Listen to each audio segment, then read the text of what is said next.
অপরাধীর রাজনৈতিক দলকে ১০ বছর নিষিদ্ধ সহ আন্তর্জাতিক অপরাধ ট্রাইব্যুনাল আইনে ৮টি সংশোধনীর প্রস্তাব করেছে আইন মন্ত্রণালয়। এছাড়া গুম করে রাখাকে মানবতাবিরোধী অপরাধের মধ্যে অন্তর্ভুক্তির প্রস্তাব দেওয়া হয়েছে।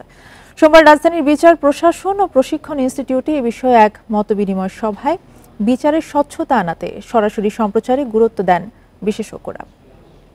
এ বিষয়ে আলোচনা করতে রাজধানীর শ্যামলী থেকে যোগ দিয়েছেন লেখক ও রাজনৈতিক বিশ্লেষক ডাক্তার জাহিদুর রহমান। আপনাকে স্বাগত জানাচ্ছি ইন্ডিপেন্ডেন্ট সংবাদে। শুরুতেই জানতে চাইব, ফের রাজনৈতিক দল নিষিদ্ধের প্রস্তাব করা হয়েছে, এটা কি গণ অভ্যুত্থানের চেতনার সাথে সাংঘর্ষিক বলে আপনি মনে করেন? ধন্যবাদ আপনাকে। রাজনৈতিক দল নিষিদ্ধ করা যাবে এইটা আসলে আইসিটি যে আইনটা আছে তার আগেই ছিল। আমাদের মনে থাকার কথা, যখন মানবতা বিরোধী অপরাধের দায়ে জামায়াতের নেতাদেরকে শাস্তি দেয়া হয় তখন প্রাথমিকভাবে এটা ছিল না, পরবর্তীতে এটা এর মধ্যে যুক্ত ছিল।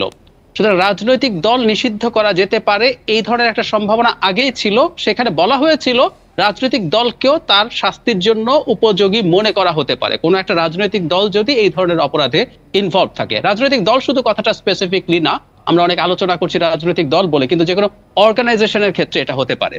যেটা আগে ছিল না সেটা হচ্ছে, আগে এটা শাস্তির পরিমাণটা নির্ধারিত ছিল না। যে সংশোধনী প্রস্তাব করা হয়েছে আজকে, সেখানে শাস্তির প্রস্তাব দেয়া হয়েছে। এখন আমাদের যে গণ অভ্যুত্থান তার চেতনার সাথে নিষিদ্ধ করার ব্যাপারটা সাংঘর্ষিক এই কারণে না যে এই আলাপটা আমাদের সমাজে আছে যে আওয়ামী লীগ ক্ষমতাসীন থাকা অবস্থায় যা যা করেছে সেই কাজগুলো কোনোভাবেই এই পুরো জাতির সাথে লিস্ট যতটুকু মানবাধিকার সহ যেসব জিনিস রক্ষা করার কথা ছিল সেগুলো করা হয়নি। এবং এই আইনে যে অপরাধগুলোকে ডিফাইন করা হয়েছে, কিছু অপরাধ নতুন করে যুক্ত করে ইন্টারন্যাশনাল স্ট্যান্ডার্ডের সাথে মেনটেন করা হয়েছে, প্রায় সবগুলো অপরাধের সাথে কোনো না কোনো ভাবে ওই দলটা জড়িত ছিল।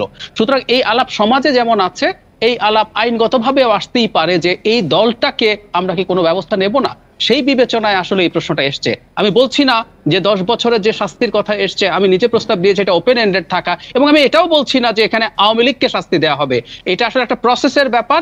সেই প্রসেসে যদি আইনগতভাবে মনে হয় ইন্টারন্যাশনাল স্ট্যান্ডার্ড মেনটেন করে যে তাদেরকে কোনো একটা সময়ের জন্য নিষিদ্ধ বা চিরতরে বা একেবারেই কোনো অ্যাকশন নেওয়া হবে না, সেটা হতে পারে। এবং আমি মনে করি এই চেতনা যেটা, সেটা হচ্ছে একটা উই ওয়ান্ট জাস্টিস, যে স্টুডেন্টরা বলেছে, আমরা সব সোসাইটিতে ন্যায় বিচার যখন নিশ্চিত করার কথা বলছি, ব্যক্তির সাথে সাথে রাজনৈতিক দল বা অর্গানাইজেশনও সেখানে আসতে পারে বলে আমি মনে করি।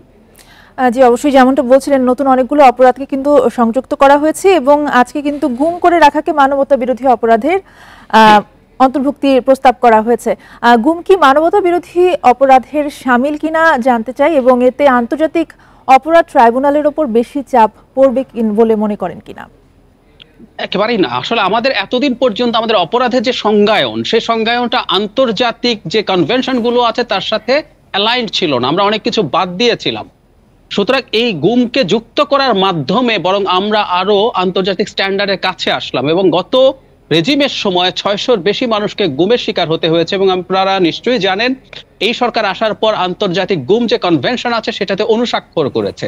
সুতরাং গুম অবশ্যই আসতে হবে, কারণ আমরা বিগত সরকারের যাবতীয় যত মানবতা বিরোধী অপরাধ আছে, এবং সারা পৃথিবীতে গুম অত্যন্ত গুরুত্বপূর্ণ একটা মানবতা বিরোধী অপরাধ হিসেবে স্বীকৃত। সো এটা ইনক্লুড করা খুবই জরুরি ছিল এবং আমরা এটাকে অবশ্যই ওয়েলকাম করব।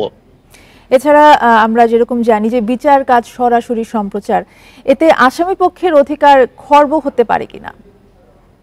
একেবারেই না, বরং স্বচ্ছতার জন্য। আমি স্বচ্ছতার জন্য শুধু সরাসরি সম্প্রচার না, সেই প্রভিশন রাখা আছে, চাইলে করা যাবে।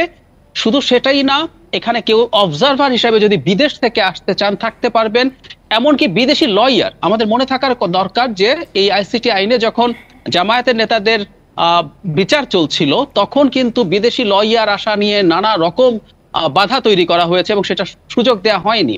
এবার সবকিছু খুলে দেওয়া হয়েছে। সো বিদেশি লয়ার চাইলে আসতে পারবে, অবজারভার থাকতে পারবে, সেটা ডিজিটালি রেকর্ড করা হবে। এখানে একটা জিনিস একটু যোগ করা দরকার, সেটা হলো তারা বলেছেন তারা রেকর্ড করতে পারবেন, এই মর্মে সংশোধনী করছেন এবং প্রস্তাব এসছে রেকর্ড করা উচিত হবে এবং প্রয়োজনে সেটা লাইভ দেখানো বা চাইলে সেই রেকর্ডটা যাতে যে কোনো জায়গায় দেখানো যায়। সো এটা রেদার আসামি যারা আছেন তাদের ট্রান্সপারেন্সি আরো বেশি নিশ্চিত করবে, কারণ সারা পৃথিবী যখন দেখতে চাইবে সেই ডকুমেন্ট তারা যখন বিভিন্ন জায়গায় দেখাতে পারবেন যে তাদের উপরে ন্যায় বিচার হচ্ছে কি হচ্ছে না, এটা তাদের অধিকার বরং রক্ষা করবে।